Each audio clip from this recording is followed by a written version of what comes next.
I start to complain. I'm sitting on the counter, a counter like this, and there'd be another counter here. The stove would be there, leaning up against the stove. He hears me complain. All of a sudden, he looks at me, dead in the eye, and then lowers his gaze to my solar plexus. This is going to be the most hardest thing you'll ever hear to believe. Imagine how I felt. I had to experience this. He starts yelling at me for indulging in bullshit, and indulging in weakness, and hopelessness, and stupidity. I mean, it was on and on. I can't tell you what he said word for word. I was too stunned. Why?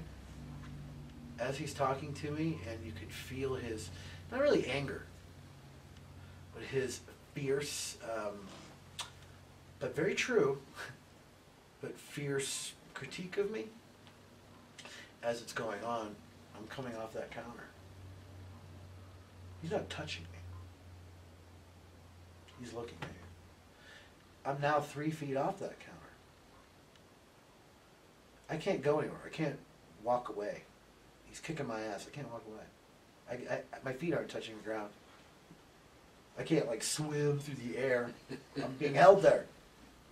And he's just kicking my ass.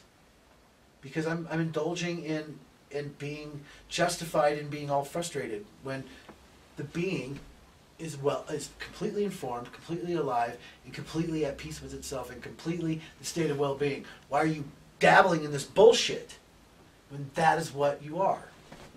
It's the conversation. I have to ask, you were completely sober? Yeah. Right? When he was done, he looked away, and I hit that counter as if there was 300 pounds in my back. To this day, I start going off into that place that denies my real being and justifies itself in some angry state. My tailbone starts to hurt. Still. Any time it starts, ow, ow, ow, ow, ow. To this day. All right, here's you want. I got several. Yeah, more. That's great. What I came for. Okay. One morning I wake up, and because we were camping. This is in the summer. We were camping, and he was in this like teepee kind of tent thing. I mean, it's really a piece of shit, but that's where he stayed. He's in this kind of tent, like teepee like tent, but really ugly thing. And he's in it. I know that because that's where he sleeps, right? So I wake up in the morning. Usually Carlos is up.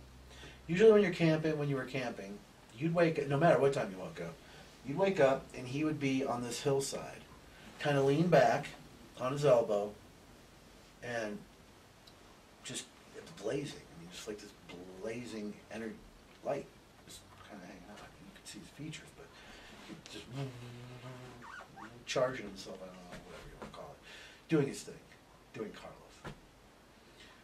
And that's where he'd be. So I wake up in the morning, and I look for him on that hillside. He's not there. And all of a sudden, this kid, 25 years old, 24 years old, probably my age, right around my age, Peruvian looking, comes running by and giggles at me as he's running by. Right? And I'm looking at him like, who the hell is that? And he's running all over, he runs by, stops, looks at me, right, and runs into Carlos's tent. And I figure, shit, you know, what's going on? I go to open the tent, and Carlos is sitting up going, good morning. There's no kid in there. Not at all.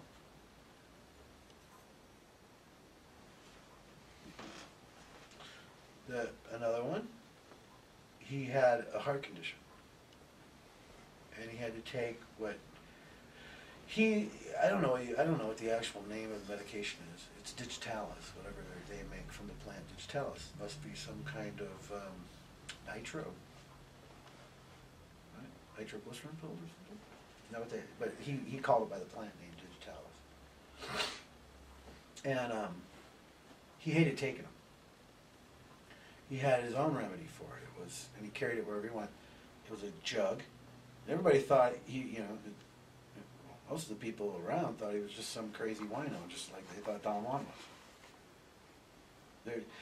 To be seen as a fool is probably the most strategic place to be. Because people will reveal to you, because they think you're a fool and not paying attention. You'll learn the most by being the fool. So he acted, like the town drunk guy, when it was necessary. But he had this jug, plastic milk jug. It was 20% wine, 80% water. He'd just sip on that all day long. And it had the same effect for his heart that the pills did. So it was keeping him going. Right? So he runs out. It was always Almaden in a box. And it wasn't never anything expensive. It was a box of Almaden. Matter of fact, if you showed up with a bottle of wine, no matter how cheap it was, you had to go get the box. You had to take it back and get the box. The Almaden, Mountain, Mountain, whatever it was, Burgundy. Yeah. And it was Burgundy, 20% Burgundy, 80% water in a gallon jug. Right? Well, one day he runs out. And it's Sunday in Colorado. Because, Sunday. You can't drink on Sunday. Why? I don't know. You can't buy booze on Sunday. I mean, you can drink it. You can't buy booze in the liquor store on Sunday. You can now. But back then you couldn't here. Because there's some... Why? Who knows? I mean, it's stupid. You can do it any other day of the week. What makes Sunday so special? It's the first day of the week. What makes that so special? And so he ran out. So he took one of those pills. He didn't want it. He did not like it, but he knew he had to. So he takes it, wanders into his tent, just kind of stumbles into his tent, lays down, and it was bizarre. It's calm, it's sunny, and all of a sudden, this wind is just going around his tent. I mean, it is wicked, it's crackly, and you hear this whoop, and then all the coyotes in the valley went off. He was there for 3 days. Just laid there for 3 days. Didn't see him. So I guess I didn't spend every day of 2 years with him 18 hours a day. Because that 3 days he was out.